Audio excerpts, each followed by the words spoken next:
ঈমানের গুরুত্ব ফজিলত এ সম্পর্কে আজকে আমরা আলোচনা করব। ঈমানের গুরুত্ব কেমন বলে 10-এর সাথে 1-এর যেমন গুরুত্ব। ঈমানের গুরুত্ব কেমন 100-এর মধ্যে 1-এর গুরুত্ব যেমন। ঈমানের গুরুত্ব কেমন 1000-এর মধ্যে 1-এর গুরুত্ব যেমন। ঈমানের গুরুত্ব কেমন 1 লক্ষ 1 কোটির মধ্যে 1-এর গুরুত্ব যেমন। কথা ঠিক না ঠিক? 10-এর মধ্যে বাম পাশে 1 না থাকলে খালি শূন্যের কোনো দাম নাই। 100-এর মধ্যে বাম পাশে 1 না থাকলে খালি শূন্যের কোনো দাম নাই। 1000-এর মধ্যে বাম পাশে 1 না থাকলে খালি কি শূন্যের কোনো দাম নাই। ঠিক তেমন ভাবে কোনো মানুষের যদি ঈমান না থাকে, খালেস ঈমান, এটা যদি কোনো মানুষের না থাকে, তার যত আমলই হোক না কেন, যত ভালো ভালো কাজই হোক না কেন, এই ভালো কাজের কোনো দাম আল্লাহর কাছে আছে না নাই?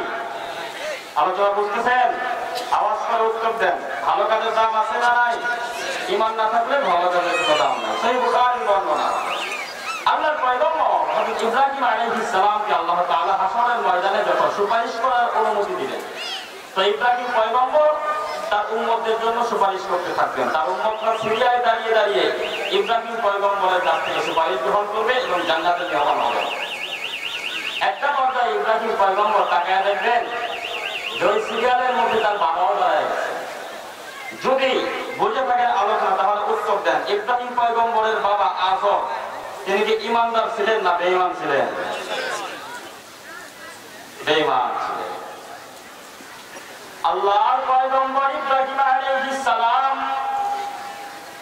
তার বাবাকে ডাকতে বললেন, আব্বা জান, আপনি কেন আজকে এই লাইনের মধ্যে দাঁড়ায় গেলেন? আপনার জন্য তো আজকে আমার জন্য সুপারিশ করার কোনো অনুমতি নাই। ইব্রাহিম পয়গম্বরের আব্বা আযর চোখের পানি ছেড়ে কান্না করে করে বলবে, বাবা ইব্রাহিম, আমি তো তোমার জন্মদাতা পিতা। দুনিয়ার জমিনে আমি বুঝি নাই, তোমার হাতে কালিমা পড়ে মুসলমান হই নাই, কিন্তু আজকে আমার চোখের সামনে জাহান্নামের আগুন দাউ দাউ করে জ্বলতেছে। ওই জাহান্নামের মধ্যে যদি আমার আল্লাহ আমাকে দিয়ে দেয়, আগুন আমি সহ্য করতে পারবো না রে বাবা। তুমি তো আল্লাহর পয়গম্বর, আমার জন্য আজকে একটু সুপারিশ করো না, আল্লাহ হয়তো তোমার সুপারিশটা কবুল করবেন। ইব্রাহিম পয়গম্বর আল্লাহকে ডাক দেয়া বলবে, মালিক তাকায় দেখো, আমার বাবা আজকে চোখে পানি ছেড়ে কান্না করে। আমার বাবা ডাক দেয়া বলে, তিনি নাকি আর কোনদিন ভুল করবে না, তার ভুলগুলো তিনি বুঝতে পারছেন। আল্লাহ গো, মেহেরবানি করে আমার বাবাকে ক্ষমা করা যায় না? আল্লাহ রাব্বুল আলামিন ইব্রাহিম পয়গম্বরকে ডাক দেয়া বলবে, ইব্রাহিম তুই কি জানো না আমি আল্লাহ রাব্বুল আলামিন বেঈমানদের জন্য জাহান্নামটারে ওয়াজিব করে দিয়েছি। আমি আল্লাহ রাব্বুল আলামিন যার ঈমান নাই তার জন্য জান্নাতটারে হারাম করে দিয়েছি রে ইব্রাহিম। অতএব আজকে যতই সুপারিশ করো না কেন, কোনো বেঈমানের জন্য সুপারিশ কবুল করা হবে না। ইব্রাহিম পয়গম্বর ডাক দেয়া বলবে, আল্লাহ কিন্তু আমার তো বাবা, আমার তো মায়া লাগে মালিক, আমার বাবার জন্য আমার বড় মায়া লাগে। আমার বাবা যদি জাহান্নামের আগুনের মধ্যে জ্বলে কেমনে সহ্য করবো আল্লাহ? আল্লাহ রাব্বুল আলামিন ডাক দিয়া বলবে, ও ইব্রাহিম, তোমার যদি বাবার জন্য মায়া লাগে তাহলে চক্ষুটা একটু বন্ধ করো, দেখি তোমার বাবার জন্য কত মায়া। ইব্রাহিম পয়গম্বর চক্ষুটা বন্ধ করবেন। আল্লাহ রাব্বুল আলামিন মুহূর্তের মধ্যেই তার বাবার আসল রূপটা দিয়ে দিবেন। ইব্রাহিম পয়গম্বরকে আমার আল্লাহ রাব্বুল আলামিন ডাকতে বলবে, ইব্রাহিম চক্ষুটা এবার একটু খোলো। ইব্রাহিম পয়গম্বর চক্ষুটা খুলে সামনে তাকায় দেখবে মরা একটা গুইসাপ পড়ে আছে, মরা গুইসাপ। দুর্গন্ধ ছুটতেছে। ইব্রাহিম পয়গম্বর নাকের মধ্যে হাত দেওয়া বলবে, ফেরেশতারা সরাও, দুর্গন্ধ সহ্য করতে পারি না। আল্লাহ রাব্বুল আলামিন ডাক দিয়া বলবে, না না ফেরেশতা সরাবি না, দেখি ইব্রাহিম কি করে। ইব্রাহিম পয়গম্বর সঙ্গে সঙ্গে বাম হাত দিয়া গুইসাপটারে ঘুরিয়ে জাহান্নামের মধ্যে নিক্ষেপ করে দিবে। আল্লাহ রাব্বুল আলামিন ডাক দিয়া বলবে, ইব্রাহিম একটু আমি তো বলতেছিলাম আমার বাবার জন্য একটু জান্নাতের ব্যবস্থা কইরা দেন না আল্লাহ। তোমার বাবার জন্য একটু আগে চোখের পানি ছেড়ে ছেড়ে সুপারিশ করলাম, এখন তোমার বাবাকে ফেরেশতারা জাহান্নামের মধ্যে নিক্ষেপ করবে, এতটুকু সময় তুমি ধৈর্য ধারণ করতে পারলা না। ইব্রাহিম পয়গম্বর ডাক দিয়া বলবে, আল্লাহ আমি আমি আমার বাবাকে কোথায় জাহান্নামের মধ্যে নিক্ষেপ করলাম, আমি তো একটা কৃষককে জাহান্নামের মধ্যে নিক্ষেপ করলাম। আল্লাহ রাব্বুল আলামিন ডাক দিয়া বলবে, ও ইব্রাহিম, তোমার বাবার মতো যারা আছে, যাদের ঈমান নাই, তারা যদিও মানুষের মতো দেখতে, কিন্তু তারা আমি আল্লাহর কাছে মানুষ নয়, তারা আমি আল্লাহর কাছে এই গুইসাপের চাইতেও নিকৃষ্ট। বলেন নাউযুবিল্লাহ।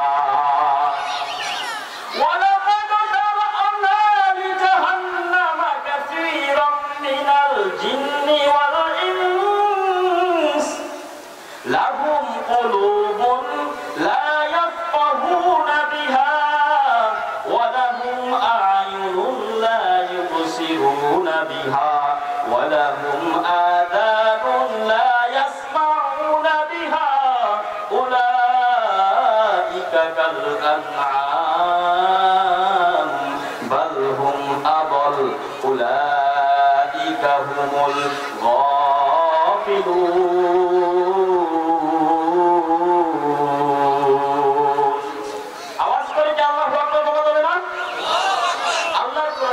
যখনই শুনবেন আওয়াজ করে বলবেন আল্লাহু আকবার।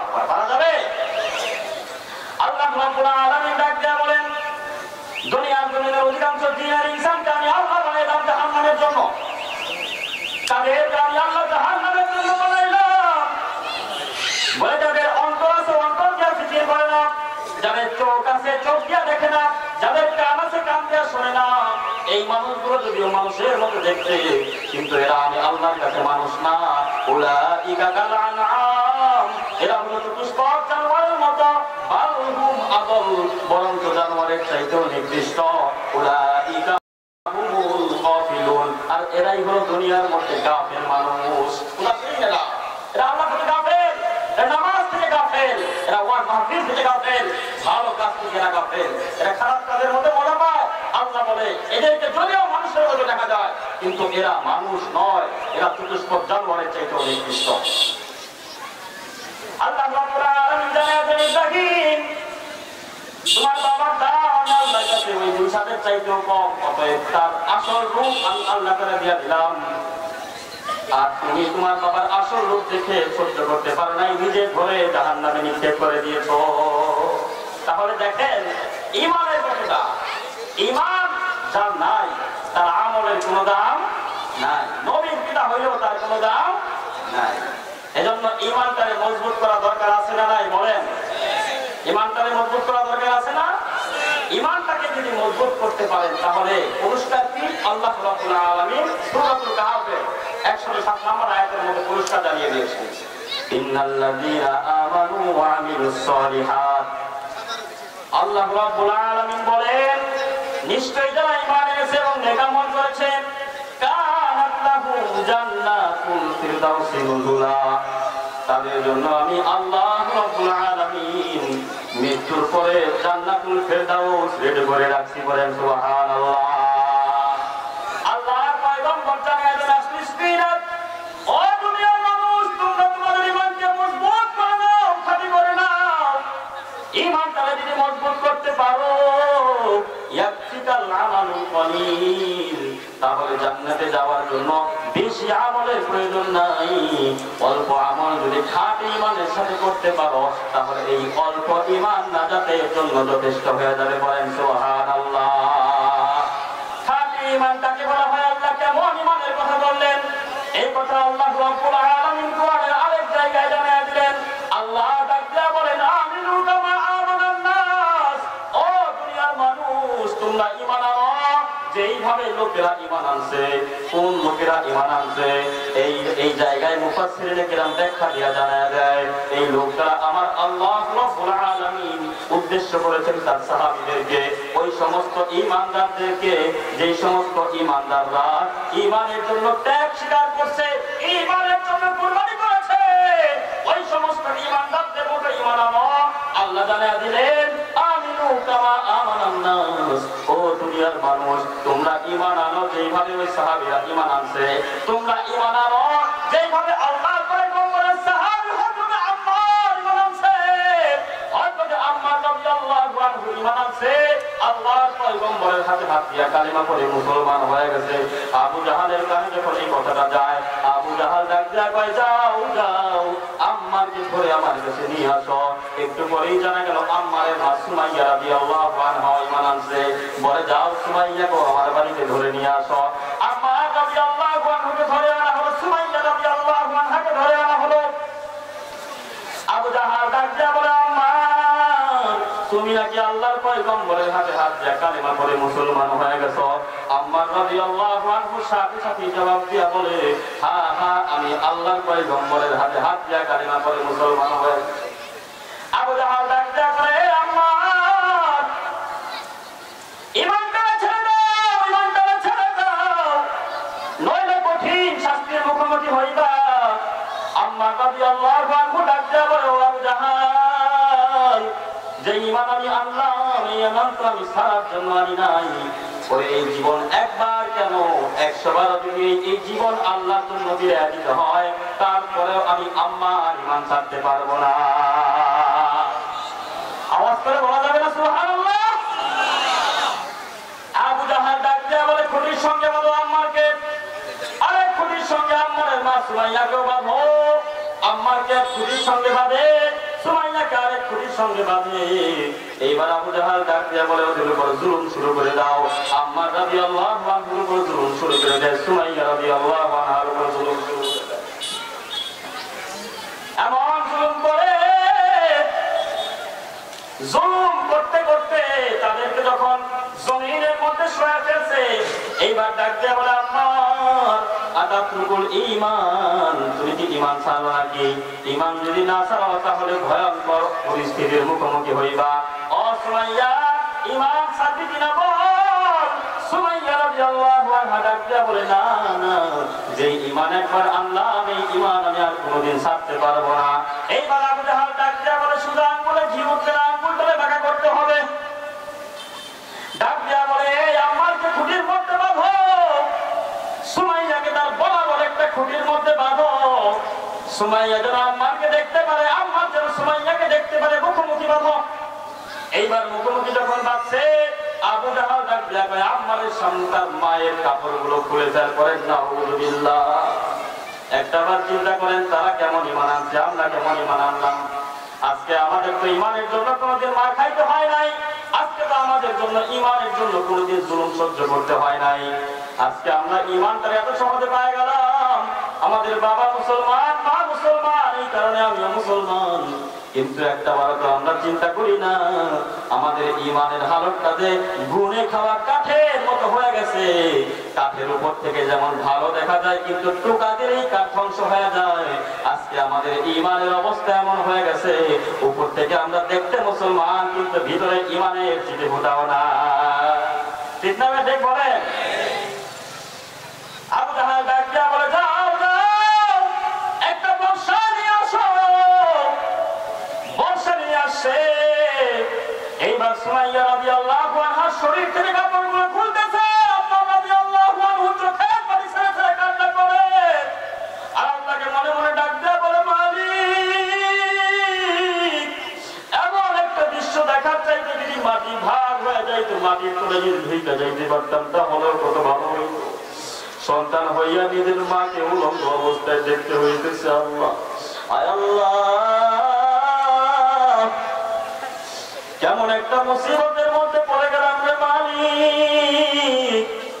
আমি বড় দুর্বল, এদের সঙ্গে তো আমি পারি না। আল্লাহ, এইরকম একটা মুসিবতের মধ্যে পড়ে গেলাম, তুমি ছাড়া এই মুহূর্তে আমাকে সাহায্য করার মতো কেউ নাই।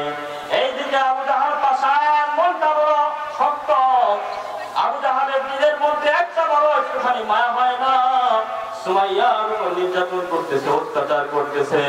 আম্মাকে ডাক দিয়ে বলে, আম্মা, কেবল তো মাত্র শুরু, এখনো পর্যন্ত অনেক কিছু বাকি আছে, এখনো পর্যন্ত সময় আছে। ঈমানটারে ছেড়ে দে আম্মার, তোরেও কিছু বলা হবে না, সুমাইয়ারও কিছু বলা হবে না।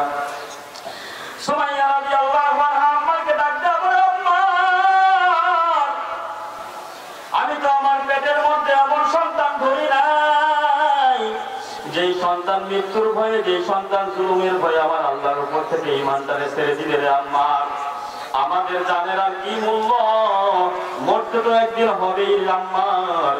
আমরা যদি আমার আল্লাহর জন্য, ঈমানের জন্য আমাদের জানটারে বিলায় যাইতে পারি, তাহলেই তো আমাদের জীবন বড় ধন্য হয়ে যাবে। দাদা উপরে চলে আসেন, দাদা উপরে উপরে বলেন।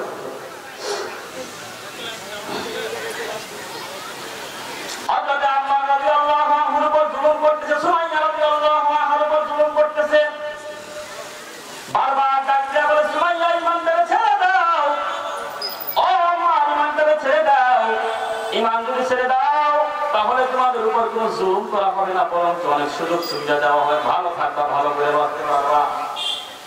কিন্তু আম্মা রাদিয়াল্লাহু আনহু ঈমান ছাড়ে না, সুমাইয়া রাদিয়াল্লাহু আনহা ঈমান ছাড়ে না। একটা পর্যায়ে আবু জাহাল হাতের মধ্যে বর্শা নিয়া সুমাইয়া রাদিয়াল্লাহু আনহা লজ্জা স্থান বরাবর নিক্ষেপ করে দিয়েছে। লজ্জা স্থানের মধ্যে যখন বর্শা নিক্ষেপ করেছে, ফিনকি দিয়ে রক্ত বের হয়ে গেছে, সুমাইয়ার মধ্যে জমিন লাল হয়ে গেছে। সুমাইয়া রাদিয়াল্লাহু আনহা জমিনের মধ্যে লুটিয়ে পড়ছে, আম্মার চোখের পানি ছেড়ে দিয়ে কান্না করে। আম্মা রাদিয়াল্লাহু আনহু বাচ্চার মতো কান্না করতেছে, আম্মা করে কান্না করতেছে। সুমাইয়া রাদিয়াল্লাহু আনহা ডাক দিয়ে বলে, আম্মা কাঁদিস না রে বাবা, কাঁদিস না আম্মা। আমার আল্লাহ রব্বুল আলামিন আমার উপরে তো সন্তুষ্ট হয়েছে, এত খুশি হয়েছে রে আম্মার। আমার আল্লাহ আমার জন্য যে জান্নাতটা রেডি করে রাখছে, ওই জান্নাতটা আমার আল্লাহ আমার সামনে তুলে ধরছে। বলেন সুবহানাল্লাহ। সুমাইয়া রাদিয়াল্লাহু আনহা শহীদ হয়ে যায়, আম্মা রাদিয়াল্লাহু আনহু শহীদ হয়ে যায়, ঈমান ছাড়ে না। এজন্যই তো আল্লাহ বলেন, আমিনু কামা আমানান নাস। ও দুনিয়ার মানুষ, তোমরা ঈমান আনো যেভাবে ওই আম্মা ঈমান আনছে, তোমরা ঈমান আনো যেভাবে সুমাইয়া ঈমান আনছে, তোমরা ঈমান আনো যেভাবে ফিরাউনের স্ত্রী আসিয়া ঈমান আনছে।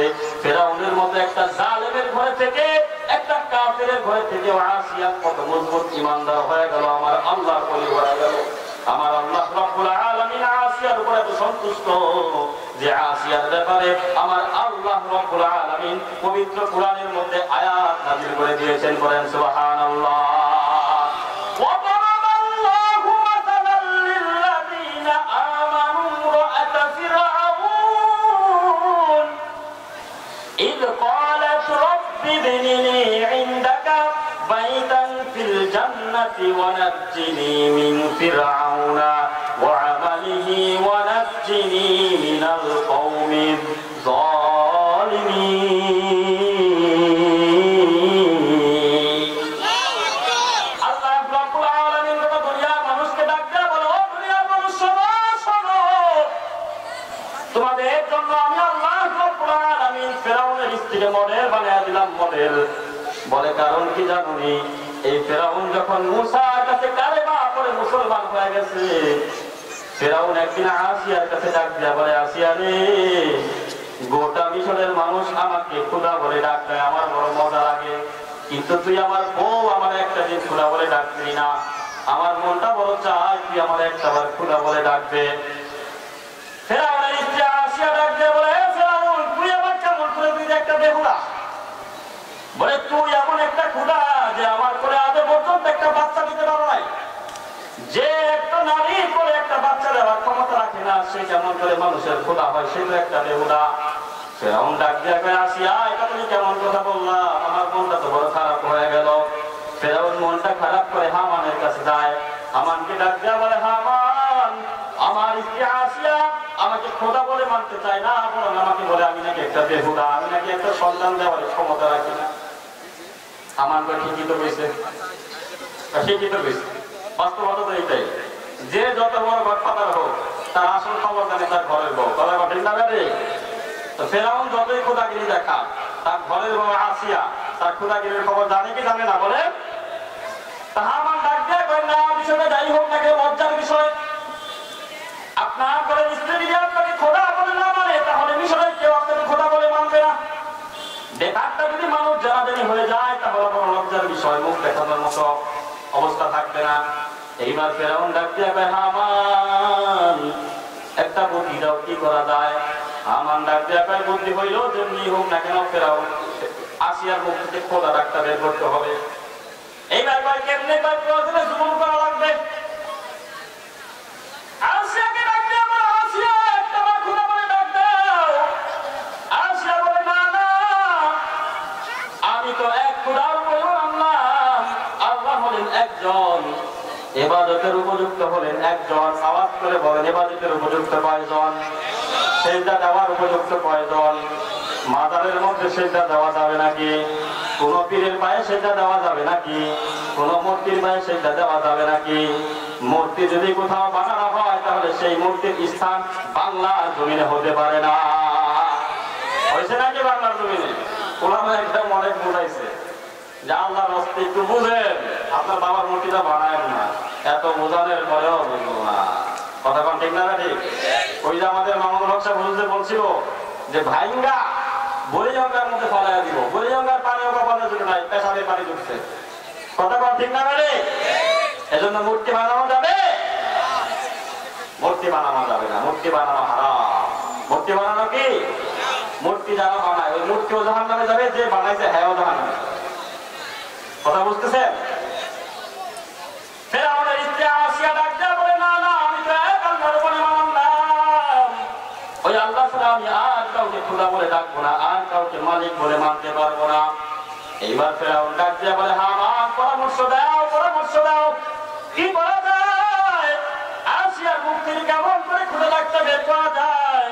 এইবার হামান ডাক দেয়া কয় মরুভূমির উত্তপ্ত বালুর মধ্যে শোয়া দাও, এরপরে আসিয়ার উপর একটা পাথর চাপা দিয়া দাও। যেমন পরামর্শ দেয় হামান, ফেরাউন জালেম এইবার আসিয়াকে মরুভূমির বালুর মধ্যে শোয়া দিল। আসিয়ার বুকের উপরে বড় একটা পাথর দিয়া দিছে। আর ডান হাতের মধ্যে পেরেক মারছে, বাম হাতের মধ্যে পেরেক মারছে, ডান পায়ের মধ্যে পেরেক মারছে, বাম পায়ের মধ্যে পেরেক মারছে। ফেরাউন যাকে শাস্তি দিত এই পেরেক দিয়ে শাস্তি দিত। এই কারণে আল্লাহ রাব্বুল আলামিন ফেরাউনের কথা বলেছেন ওয়া ফিরআউনা যিল আওতাদ। ফেরাউন হলো পেরেকওয়ালা ফেরাউন, কারণ ফেরাউন যাকে শাস্তি দিত পেরেক মেরে শাস্তি দিত। আসিয়াকে পেরেক মেরে দেয়, মরুভূমির উত্তপ্ত বালুর গরমে আসিয়ার পিঠটা পুড়ে যায়। এইবার আসিয়ার বুকের উপরে পাথর চাপা দিয়ে দেয়। আসিয়াকে ডাক দেয়া বলে আসিয়া একটা বার আমাকে খোদা বলে ডাক দাও, তাহলে তোমাকে আমি ছেড়ে দিব, আর কোনো শাস্তি দেওয়া হবে না। আসিয়া ডাক দেয়া বলে ও ফেরাউন, শাস্তি দিতে যে যদি মৃত্যু পর্যন্ত আমাকে পৌঁছায় দাও, মৃত্যু বরণ করে নিব হাসি মুখে, কিন্তু ঈমান থাকতে পারবো না। বলেন সুবহানাল্লাহ। এইবার ফেরাউন ডাক দেয়া বলে হামান কি করা যায়, কি করা যায়? হামান ডাক দেয়া বলে একটা কাজ করেন, আসিয়ার শরীর থেকে চামড়া গুলো উঠায় ফেলেন। যেমন পরামর্শ দেয় হামান তেমন করে ফেরাউন জুলুম, জালেম ফেরাউন তেমন জুলুম করে আসিয়ার শরীর থেকে চামড়াটা টেনে টেনে উঠাইতেছে। আসিয়া সহ্য করতে পারে না, সহ্য করতে পারে না। আসিয়া আমার মালিককে ডাক দেয়া বলে মালিক, এমন জুলুমে সহ্য করতে পারি না রে মালিক। এই মুহূর্তে আমার তো তুমি ছাড়া কেউ নাই রে আল্লাহ। তুমি তো ওই আল্লাহ যে আল্লাহ ইব্রাহিমকে আগুন থেকে রক্ষা করছো। তুমি তো ওই আল্লাহ যে আল্লাহ মুসাকে পানির মতো মুসা আলাইহিস সালামকে জিন্দা রাখছো। আল্লাহ তুমি কি এই মুহূর্তে আমাকে একটু সাহায্য করতে পারো না রে মালিক? আসিয়া যখন আমার আল্লাহকে ডাক দিয়ে এই কথা বলছে, এই কথাই আমার আল্লাহ রাব্বুল আলামিন কোরআনের মধ্যে তুলে ধরছেন। ইয ক্বালাত রাব্বি বিনিলি ইনদাকা বাইতান ফিল জান্নাহ, ও আল্লাহ তুমি আমার জন্য তোমার কাছে জান্নাতের মধ্যে একটা ঘর নির্মাণ করে দাও। এইদিকে ফেরাউন জুলুম করতেছে, একের পর এক জুলুম করতেছে। জুলুম করতে করতে আসিয়া যখন মৃত্যু সজ্জায় শায়িত হয়ে গেছে, এতক্ষণ পর্যন্ত জবান দিয়ে খালি একটা আওয়াজ বের হয়েছে আল্লাহ। আওয়াজ করে বলেন না আল্লাহ। ফেরাউনের জবান দিয়ে বের হয় আল্লাহ, কিন্তু ফেরাউনের তো সহ্য হয় না আসিয়ার জবান দিয়ে আল্লাহ শোনা যায়। একটা বার তো ফেরাউনের নামটা শুনে না। যখন আসিয়া মৃত্যু সজ্জায় শায়িত হয়ে গেছে, এইবার আসিয়ার জবান দিয়ে আর কোনো আওয়াজ বের হয় না, শুধু ঠোঁটটা একটু একটু নড়তেছে। ফেরাউন মনে মনে চিন্তা করে, মনে হয় আসিয়া আমার নামে জিকির করতেছে। আসিয়া এইবার ফেরাউন এইবার আসিয়ার মুখের সঙ্গে তার কানটা যখন লাগাইছে, কান্তরে লাগায় দেখে আসিয়া আমার আল্লাহকে ডাক দেয়া বলতেছে, আল্লাহ এই কঠিন মুসিবতের সময় তুমি ছাড়া আমার কেউ নাই, কেউ নাই। ও আল্লাহ, তুমি আমাকে ফিরআউনের জুলুম থেকে রক্ষা করো, আর এই জালিম সম্প্রদায় থেকে রক্ষা করো আল্লাহ। আর আমার জন্য তোমার কাছে জান্নাতের মধ্যে একটা ঘর নির্মাণ করে দাও আল্লাহ। এই কথা যখন আসিয়া আমার আল্লাহকে ডাক দেয়া বলছে, মুফাসসিরিনে কেরাম লেখেন আসিয়া যখন আমার আল্লাহকে ডাক দেয়া এই কথা বলছে, সাথে সাথে আমার আল্লাহ জিবরিল আমিনকে ডাক দেয়া বলে, জিবরাইল রে, আমি আল্লাহ রব্বুল আলামিন আমার আসিয়ার জন্য জান্নাতের মধ্যে যে ঘরটা নির্মাণ করলাম, ওই ঘরটা আমার আসিয়ার চোখের সামনে তুলে ধরো। আসিয়া তাকায় তাকায় দেখে তার জান্নাতের মধ্যে ঘর। আসিয়া মুস্কি মুস্কি হাসে। ফিরআউন চিন্তা করে, কি ব্যাপার, এত জুলুম করার পরেও কেন মুস্কি মুস্কি হাসতেছে? এইবার ফিরআউন ডাক দিয়া কয়, কি রে আসিয়া, এখন কেন তুমি হাসতেছ? আসিয়া ডাক দিয়া কয়, ফিরআউন, তোমার মনের মধ্যে বড় প্রশ্ন যে আমি কেন হাসতেছি, এই প্রশ্নের উত্তরটা তুমি নিয়ে নাও। ওরে, আমি যেই মালিকের গোলামি করি, আমি যেই মালিকের ইবাদত আমি করি, ওই মালিক আমার জন্য জান্নাত আমার সামনে তুলে ধরছে। এজন্যই আল্লাহ বলেন, আমিনু কামা আমানান নাস। ও দুনিয়ার মানুষ, তোমরা ঈমান আনো যেভাবে আসিয়া ঈমান আনছে, তোমরা ঈমান আনো যেভাবে ওই আম্মার ঈমান আনছে, তোমরা ঈমান আনো যেভাবে সুমাইয়া রাদিয়াল্লাহু আনহা ঈমান আনছে। আল্লাহ রাব্বুল আলামিন জানায় দেয়, ও দুনিয়ার মানুষ, তোমরা ঈমান আনো যেভাবে আল্লাহর পয়গম্বরের সাহাবী হযরত বেলাল রাদিয়াল্লাহু আনহু ঈমান আনছে। হযরত বেলাল রাদিয়াল্লাহু আনহু কেমন ঈমান আনছে? বেলাল রাদিয়াল্লাহু আনহু একদিন কাজ করতেছে, আর ঠোঁট নাড়াইতেছে, কাজ করতেছে, আর ঠোঁট নাড়াইতেছে, কাজ করতেছে, আর ঠোঁট নাড়াইতেছে। বেলালের মালিক উমাইয়া, মক্কার বড় কাফের, কাফেরদের সর্দার উমাইয়া বেলালকে ডাক দিয়া বলে, বেলাল রে, ঠোঁট নাড়ায় নাড়ায় কি বলতেছিল বেলাল? বেলাল রাদিয়াল্লাহু আনহু ডাক দিয়া বলে, আমি আমার মালিকের নামে জিকির করতেছি। উমাইয়া ডাক দিয়া কয়, বেলাল, আমি বড় খুশি হয়ে গেলাম। বলে, কেন কেন? বলে, আমার অন্য কোন গোলাম আমার নামে কখনো জিকির করে না, কিন্তু তুই আমার এত মহব্বত কর, আমার নামে জিকির করতেছ। বেলাল রাদিয়াল্লাহু আনহু ডাক দিয়া বলে, ও উমাইয়া, তুমি কি মনে করতেছো আমি তোমার নামে জিকির করতেছি? না রে উমাইয়া, না। ওরে, আমি তো ওই মালিকের নামে জিকির করতেছি যেই মালিক আমারও মালিক, তোমারও মালিক। বলেন সুবহানাল্লাহ। উমাইয়ার মাথাটা গরম হয়ে গেল। উমাইয়া ডাক দিয়া কয়, এই কে কোথায় আছো? বেলাল কি বলে? বেলাল নাকি আল্লাহর নামে জিকির করে? বেলাল, তুই আল্লাহর নামটা কোথায় পাইছো? বেলাল রাদিয়াল্লাহু আনহু ডাক দিয়া বলে, আমি নবী মুহাম্মদুর রাসূলুল্লাহ সাল্লাল্লাহু আলাইহি ওয়াসাল্লামের হাতে হাত দিয়া কালেমা পড়ে মুসলমান হয়ে গেছি। বলেন সুবহানাল্লাহ। উমাইয়া ডাক দিয়া কয়, কি করা যায়, কি করা যায়? বেলালকে কি করা যায়? সবাই মিলে পরামর্শ করতেছে। কেউ কেউ ডাক দিয়া কয়, উমাইয়াকে জ্বলন্ত আগুনের মধ্যে নিক্ষেপ করে দাও। কেউ কেউ ডাক দিয়া কয়, না না, আগুনের মধ্যে নিক্ষেপ করলে চলবে না, ওরে জ্বলন্ত আগুনের অঙ্কারের মধ্যে শোয়া সেখানে টানা হেঁচড়া করতে থাকো।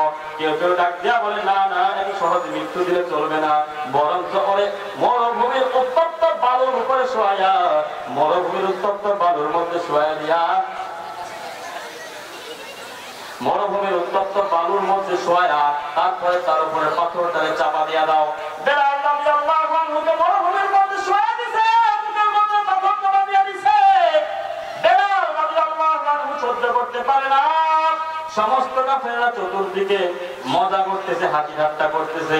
বেলাল রাদিয়াল্লাহু আনহু চোখের পানি ছেড়ে ছেড়ে কান্না করতেছে, আর জবান দিয়ে একটা আওয়াজ বের হয়। বেলাল রাদিয়াল্লাহু আনহু চোখের পানি ছেড়ে কান্না করে, আর জবান দিয়ে আওয়াজ করে বলে, আহাদ আহাদ আহাদ। যত জোরে আহাদ আওয়াজ দেয়, তত বেশি বেলাল রাদিয়াল্লাহু আনহুর উপর জুলুম করতে থাকে। হঠাৎ করে ওই পথ দিয়ে যাইতেছে আল্লাহর পয়গম্বরের সাহাবী হযরত আবু বকর সিদ্দিক রাদিয়াল্লাহু আনহু। তাকায় দেখে বেলালের উপর অত্যাচার করতেছে। এইবার বেলালকে ডাক দিয়া বলে, বেলাল তোমার উপর অত্যাচার করে আমরা তো সহ্য করতে পারি না রে বেলাল, তোমাকে একটা পরামর্শ দেই, আমার মালিকের নামের জিকিরটা একটু আস্তে আস্তে করো। আমার মালিকের নামের জিকির যদি আস্তে করো, আমার মালিক শুনতে পারবে, তারা তোমার উপর জুলুম কমায়া দিবে। এই পরামর্শ দিয়ে হযরত আবু বকর চলে গেলেন। অনেকক্ষণ পরে আবু বকর সিদ্দিক রাদিয়াল্লাহু আনহু আবার ওই পথ দিয়ে ফিরতেছেন। তাকায় দেখে বেলাল রাদিয়াল্লাহু আনহুর উপর জুলুম আরো বেশি করে করতেছে। আর বেলাল রাদিয়াল্লাহু আনহু তার জবান দিয়ে আরো জোরে জোরে বলতেছে, আহাদ আহাদ আহাদ করেন, আল্লাহু আকবার।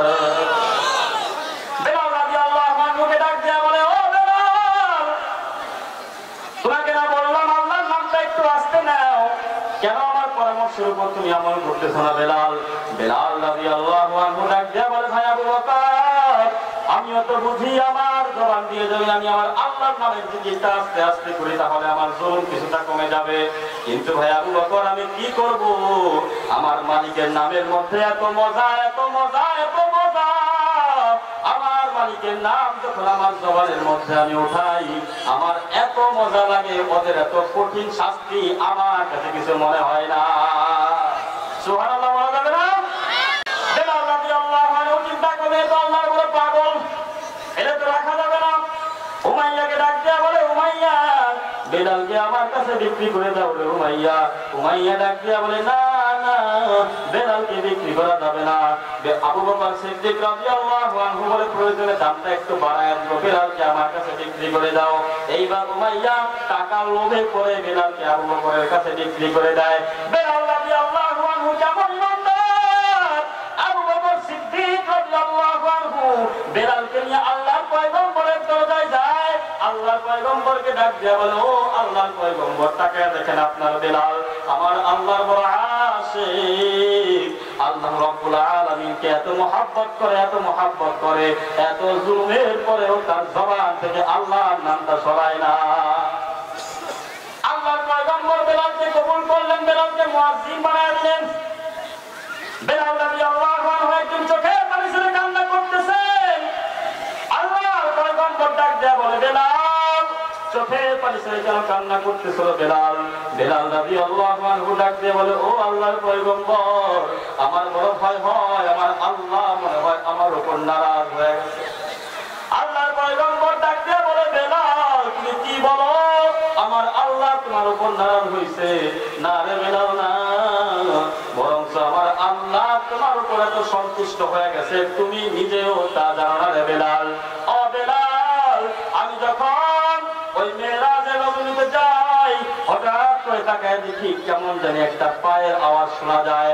আমি ভালো করে মনোযোগ দিয়ে খেয়াল করলাম এই পায়ের আওয়াজটা কার হতে পারে। একটু চিন্তা করে মনে মনে চিন্তা করলাম, মনে হয় হযরতে আবু বকরের পায়ের আওয়াজ। এখন চিন্তা করি, না না, এটা তো আবু বকরের পায়ের আওয়াজ না। গভীরভাবে চিন্তা করি, মনে হয় ওমরের পায়ের আওয়াজ। দেখি না না, হযরত ওমরের পায়ের আওয়াজ নয়। আবার একটু চিন্তা করি, মনে হয় হযরত আলীর পায়ের আওয়াজ, উসমানের পায়ের আওয়াজ। আবার দেখলাম যে না না, এটা তো হযরত আলী উসমানের পায়ের আওয়াজ না। আমি তখন গভীরভাবে চিন্তা করে দেখলাম এইটা তো হলো আমার ওই কালো সাহাবী হযরত বেলালের পায়ের আওয়াজ। করেন সুবহানাল্লাহ। বেলালের বড় দাম, বলে আমার আল্লাহর কাছে চেহারার কোনো দাম নাই, আমার আল্লাহর কাছে সৌন্দর্যের কোনো দাম নাই, আমার আল্লাহর কাছে শক্তির কোনো দাম নাই। ইন্নাল্লাহা লা ইয়ানজুরু ইলা আজসামিকুম ওয়ালা ইলা সুওয়ারিকুম ওয়ালাকিন ইয়ানজুরু ইলা কুলুবিকুম ওয়া আ'মালিকুম। আল্লাহর পয়গম্বর জানায় দেন, ও দুনিয়ার উম্মতেরা শোনো, আমার আল্লাহ রাব্বুল আলামিনের কাছে চেহারা সৌন্দর্যের কোনো দাম নাই, শরীরের শক্তির কোনো দাম নাই। আমার আল্লাহর কাছে কেবলমাত্র খাঁটি কলব আর আমলের দাম। করেন সুবহানাল্লাহ। বেলাল রাদিয়াল্লাহু আনহু ইমানের কারণে দামি হয়ে গেছে। মক্কার ঘরে বিদায় হয়ে যায়। মক্কার মধ্যে আল্লাহর পয়গম্বর শুকরানা নামাজ আদায় করবেন। এইবার চিন্তা করলেন শুকরানা নামাজের আযানটা কার কণ্ঠে হইতে পারে। সবাই মিলে পরামর্শ করতেছে। কেউ কেউ মাশওয়ারা দেয় আজকে নামাজের আযানটা হযরত আবু বকরের কণ্ঠে হোক, কারণ আবু বকর হলেন আপনার জীবনের সবচাইতে দুঃখের সময়, হিজরতের সময়ের সাথী। কেউ কেউ পরামর্শ দেয় না না, আজকের আযানটা হযরত ওমরের কণ্ঠে হোক। কেউ কেউ ডাক দিয়ে বলে না না আজকে আযানটা হযরত ওসমানের করতে হোক, কেউ কেউ বলে না আজকে আযানটা হযরত আলীর করতে হোক। বিভিন্ন মানুষ বিভিন্ন ধরনের পরামর্শ দিতেছে। আল্লাহর পয়গম্বর বলে ঠিক আছে সবাই দুরূদ শরীফ পাঠ করেন, আল্লাহর পক্ষ থেকে দেখি কি ফয়সালা আসে। আল্লাহ রাব্বুল আলামিন তার ফেরেশতা জিবরাইলকে পাঠিয়ে দিয়েছে, ডাক দিয়ে বলে আল্লাহর পয়গম্বর আমার আল্লাহ রাব্বুল আলামিন আপনাদের পরামর্শটা দেখছেন, আমার আল্লাহ ফয়সালাও পাঠিয়ে দিয়েছেন। বলে ফয়সালা কি আজকে আযানটা করতে হবে? বলে আজকে আযানটা যা করতে হবে তার মতো সৌভাগ্যবান দুনিয়ায় আর কেউ নাই গো আল্লাহর পয়গম্বর। বলে কার করতে হবে? জিবরাইল আলাইহিস সালাম জানায় দেয় আজকে এই আযান হযরতে আবু বকরের করতে হবে না, হযরতে ওসমানের করতে হবে না, হযরতে ওমর আলীর করতে হবে না, বরঞ্চ আজকে এই বিজয়ের আযান আপনার সাহাবী হযরতে বেলালের করতে হবে। বলেন সুবহানাল্লাহ।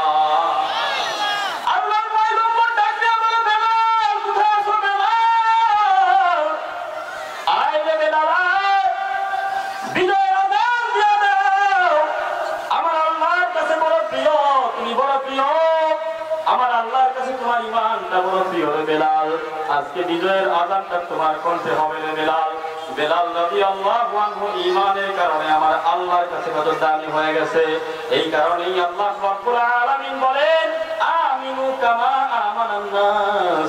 ওরে দুনিয়ার মানুষ তোমরা ঈমান আনো যেইভাবে ওই বেলাল ঈমান আনছে, তোমরা ঈমান আনো যেইভাবে ওই সুমাইয়া ঈমান আনছে, তোমরা ঈমান আনো যেইভাবে ওই আম্মার রাদিয়াল্লাহু আনহু ঈমান আনছে, তোমরা ঈমান আনো যেইভাবে ওই আসিয়া ঈমান আনছে। এইভাবে যদি ঈমান আনতে পারো আল্লাহ রাব্বুল আলামিন জানায়া দেন কানাত লাহুম জান্নাতুল ফিরদাউসি নুজুলা। আমি আল্লাহ রাব্বুল আলামিন তাদের জন্য জান্নাতুল ফিরদাউসটা রেডি করে রাখছি। বলেন সুবহানাল্লাহ। আলোচনাকে সামনে আরেকটু করব, আর 10 মিনিট সময় দেওয়া হয়েছে। আপনাদের ধৈর্য আছে নাকি? শুনবেন না একটু? তাহলে ঈমানটা কেমন আনতে হবে? ওই যে হযরত বেলাল রাদিয়াল্লাহু আনহু যেমন ঈমান এনেছে, সামনে মৃত্যু আরেকদিকে ঈমান, কোনটা নেবেন? মৃত্যুবরণ করবে মুসলমান, তারপরে ঈমান ছাড়তে পারে না। আওয়াজ করে বলেন ঠিক না বেঠি? এর জ্বলন্ত প্রমাণ দেখিয়ে দিয়ে গিয়েছেন আমাদের বোন ডক্টর আফিয়া সিদ্দিকা। অনেকেই তাকে চেনেন। আমাদের বোন এই জামানাতেও যে কিভাবে একজন ঈমানদারের ঈমান রাখা দরকার, এই ঈমানটা কত দামি জিনিস, এই ঈমানের মূল্যায়ন কিভাবে করা দরকার, এটা আমাদের বোন ডক্টর আফিয়া সিদ্দিকা দেখিয়ে দিয়ে গিয়েছেন। যদিও তাকে বোন বলার মতো যোগ্যতা আমরা অনেক আগে হারিয়ে ফেলছি। বারবার চিঠি পাঠিয়েছে পাকিস্তানের গভর্নরের কাছে, প্রেসিডেন্টের কাছে যে আমার কোনো দোষ নাই, আমি নির্দোষ, আমাকে ছাড়ানোর ব্যবস্থা করেন। তার চিঠি কোনো সাড়া দেওয়া হয় নাই। আমাদের মুসলিম বোনের উপর এত অত্যাচার করা হয়েছে, 3টা সন্তান সহ পাকিস্তান থেকে তাকে ধরে নিয়ে যাওয়া হলো। তাকে নিয়ে গিয়ে তার সন্তানগুলোকে কোথায় রাখছে কি করছে কেউ জানে না। তাকে আমেরিকা পাঠিয়ে দেওয়া হলো। তার উপর দিনের পর দিন জুলুম করতেছে, তাকে খানা দেয় না, তাকে পানি দেয় না, না খেয়ে আমাদের বোন অসুস্থ হয়ে গিয়েছে। তারপরেও তার জন্য একটু সুস্থভাবে চিকিৎসার ব্যবস্থা গ্রহণ দেয় না। আমাদের বোন তার উপর এত অত্যাচার করা হয়েছে। ওই হাজতের অন্যান্য কারাবন্দীরা যখন বের হয়েছে তারা বলেছে যে আফিয়ার আত্মনাদের আওয়াজ এত ভয়ঙ্কর ছিল, আমাদের কলিজার মধ্যে এমন ভাবে লাগতো, তার আওয়াজ আমরাই সহ্য করতে পারতাম না। সে কিভাবে সহ্য করেছে? তার বুকের উপরে গুলি করা হয়েছে, সেই গুলিও বুক থেকে বের করা হয় নাই। তাকে একের পর এক ধর্ষণ করা হয়েছে, তার উপরে এত জুলুম করা হয়েছে, এত অত্যাচার করা হয়েছে। তার অপরাধ কি ছিল?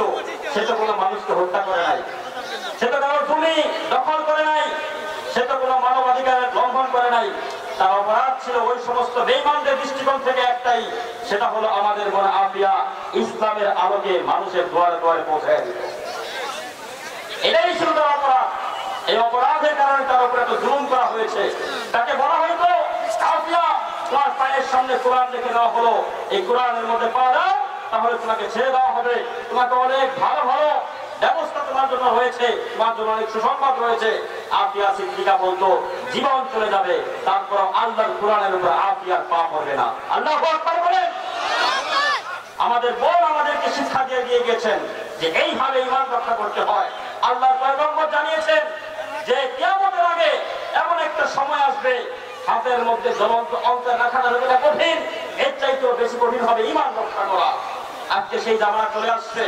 দেখেন আজকে আমাদের অনেক মুসলিম বোন স্কুলের ভিতরে যখন বোরখা পরে, নিকাব পরে, পর্দা সহকারে স্কুলের ভিতরে ঢুকতে চায়, অনেক স্কুল আছে, এই সমস্ত স্কুলগুলোর মধ্যে বাধা দেওয়া হয়। কথা বলেন ঠিক না বেঠিক? আমাদের অনেক মুসলিম যুবক ভাই চাকরি করতে গেলে তাদেরকে বলা হয় মুখ থেকে দাড়ি কাটো, না হলে চাকরি দেওয়া যাবে না। ঠিক না বেঠিক বলেন? এই মুহূর্তে ইমানদারের কি করতে হবে? সেই মুহূর্তে চলে আসছে। হাতের মধ্যে জ্বলন্ত অন্তর রাখার কথা কঠিন, তার চাইতেও বেশি কঠিন ঈমান রক্ষা করা। এই মুহূর্তে ইমানদার কি করবে? ইমানদার চাকরি করবে, দাড়ি কেটে। মুসলিম বলছি সেই স্কুলে ঢুকে বলতে ছেড়ে দিয়ে বলে না, ইমানদার এমন কাজ করতে পারে না। বরঞ্চ ইমানদারের জবান থেকে এমন ভাবে হবে, তোর এই চাকরি তোমার লাঠি মারলাম, এই স্কুলের মধ্যে লাঠি মারলাম, স্কুল ছেড়ে দিব, চাকরি ছেড়ে দিব, মুসলিম হিসেবে আমার ইমানকে আমি ছাড়তে পারবো না। এটাই হচ্ছে ইমানের দাবি, এটাই হচ্ছে ইমানের দাবি। এজন্য আমাদের এই ঈমান রক্ষার জন্য যদি কখনো আম্মারের মতো জীবন দিতে হয়, যদি কখনো বেলালের মতো এরকম জুলুম সহ্য করতে হয়, যদি কখনো সুমাইয়ার মতো জীবন দিয়ে দিতে হয়, আসিয়ার মতো জীবন দিয়ে দিতে হয়, তাহলে প্রয়োজনে আমরা জীবন দিয়ে দিব। ঈমান রক্ষার্থে